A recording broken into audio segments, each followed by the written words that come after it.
I grew up all my life in LA, in low income like Hispanic community, and like all my life I've seen gang violence. I've seen a lot of like my friends die, or a lot of them go into like becoming addicted to different type of drugs, or just like, become homeless, and those type of things, as well as like family problems and like community problems, have always been things I've been surrounded with. And coming to UCSD, it was a huge difference between the people, like the level of like academic like knowledge and just behaviors. It wasn't like, in a way, like the ghettos that I used to always be accustomed to, that I actually am a part of. And so when I came to UCSD, it was all different.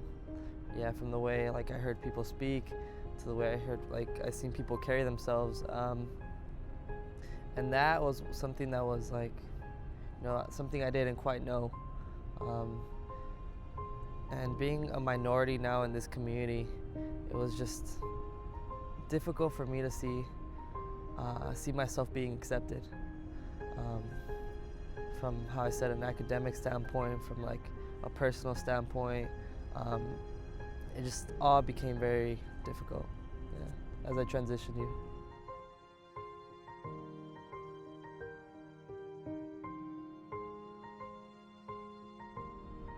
Right away, I like knew that I wasn't like quite fitting in. So I was looking for like the Hispanic folks that I could just hang out with, or someone that I know like was dressed like a certain way, and like just someone I could just hang out with that reminded me from back home, or people that were from LA. So right away when I got here, I was just in my dorm like every day, and like didn't want to go out because I was scared that I wouldn't be accepted, or I would be embarrassed for being the way I was, or looking the way I looked and talked the way I talked. So I just stayed in my dorm like every day, and didn't really have friends all my first year. It was just me going to class, me coming back, and I just threw on my earphones. But I was very aware, and even when I went to class, like I was so scared to be exposed for not knowing anything, or for being stupid, in like my opinion. So I wouldn't say anything, and I was just kind of always trapped in my own mind about how I felt, or what I thought other people felt about me, and I made that up for them. But there are some experiences where I knew that some people didn't want to talk to me. So that's kind of things that like I built my like ideology off, and it just kept on getting worse and worse and worse until like all I wanted to do was just go back home and just be with like friends from back home, and like not be here.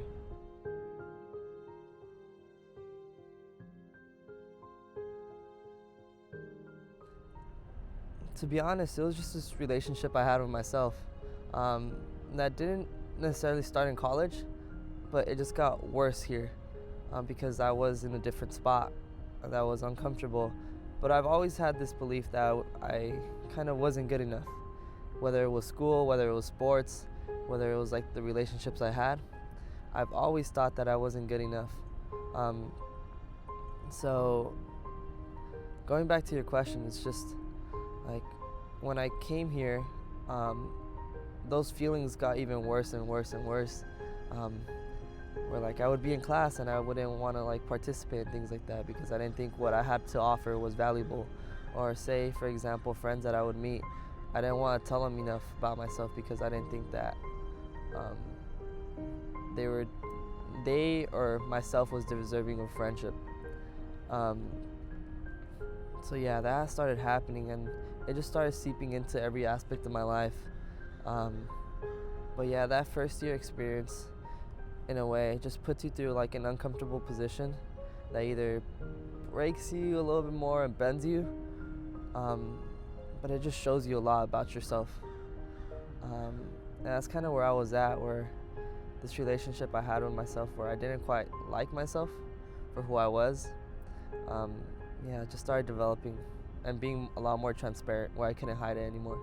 Once I started feeling all this about myself, just not liking the way I felt, of like who I was, like my my behavior was to go even further into it. So say I was studying for an exam, I would study the whole night and like not sleep for it, and then think that that was a way to do it. I would leave no rock unturned, but yet again, I would not sleep, and it just affected everything else in my life. Like I would go to the gym for like 3 hours and just be there for a while, and then with friends, I don't know. That one was a little bit different because I just spaced myself out from them. But yeah, I just started working really, really hard, but without necessarily purpose. It came out of fear. And it did take me far, but after some time, I wasn't pushing against anything anymore. It was rather like I was trying to pull up more anxieties or make things harder for myself in order to like think I could be successful. So that's how I kind of approached it, and little by little, out of nowhere, I would just pass out and like, or just get really, really frustrated with myself and get really angry. And that's how it just started happening. Every like 3 weeks, 4 weeks, I would just start breaking down, either in anger and like tears and things like that, or just frustration with myself.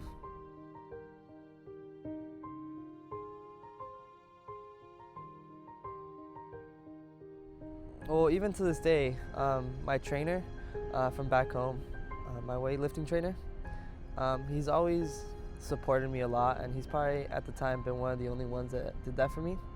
And he started showing me what I was capable of, and how much he cared about me, how much I should value myself. And I believe it was, I was also going through an injury at the time. Like I had torn my groin. So I was trying to come back here to play with UCSD, NCAA.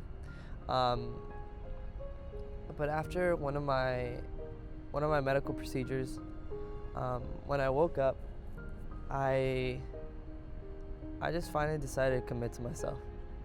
And it wasn't just one thing. It was just taking control of my life a lot more. Being disciplined with what it is I wanted to do. And I was hoping that through achieving some of the goals I set out for myself, that I would see the value in me. That was one of them. The second thing was also reaching out to friends now. There was a lot of people that really wanted to get to know me, but I was scared that later on that they wouldn't like who I am or who I was. And that wasn't really the case, and now I'm have great friendships with them, and to this day they're like brothers and like sisters to me, but I finally learned to accept that in my life. The third was I actually started seeking a therapist to help ask the questions that needed to be asked, and answer some of the stuff that could further allow me to make peace with everything, whether it was my past or my future. But the most important one was just kind of forgiving myself. That one was the one that was a little bit hard, because the way I treated myself for a really long time wasn't right. And I realized that if I wanted to get to where I wanted to be, or just feel the way I wanted to feel, that was one of the first steps. Forgiving and accepting who I was. One of the biggest things also in transitioning from this mentality was also getting the right friends around me. Whether they were here in UCSD or back home, I slowly started to filter out the people that I wanted in my life, and it wasn't one of those things where it's they're being bad friends and things like that, but it's just I realized that who I wanted for the long run, and who I didn't quite I could have fun with you and stuff like that, but I think there's an aspect of me that just wants to limit myself until it's an earned trust, mutual earned trust. But for a long time, I've given them a lot of power over me, because I've always really cared about what people think of me. That's why I've been trapped in my own box. But slowly, I started filtering that out and just making a friend group, either here or back home in LA, that supports me and like accepts me for who I am, no matter where I end up in life. If I'm homeless or if I'm like a successful business owner or a professional soccer player, it doesn't really matter, but that love me regardless.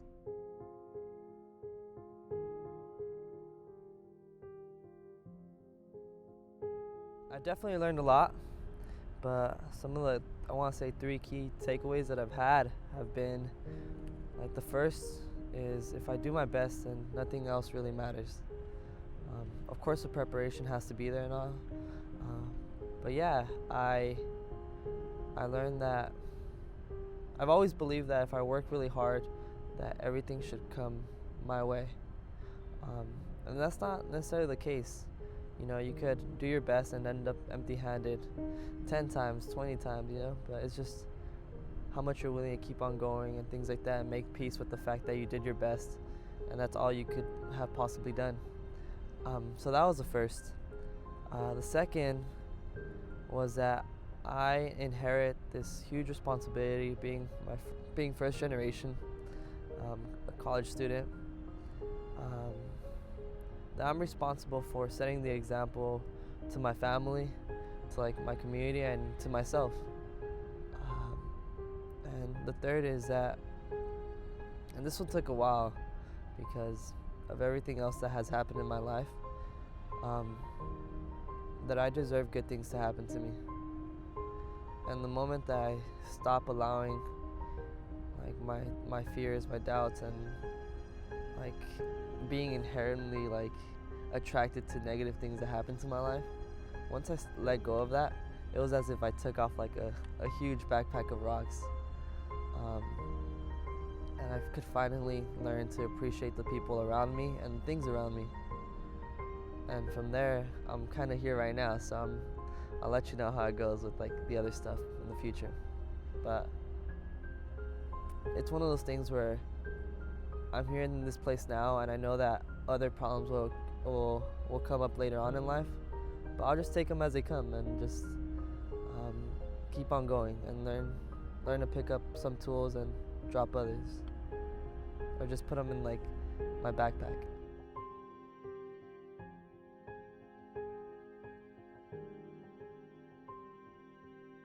Something I would tell a freshman that comes from the same background as me, or just around the same realm, is that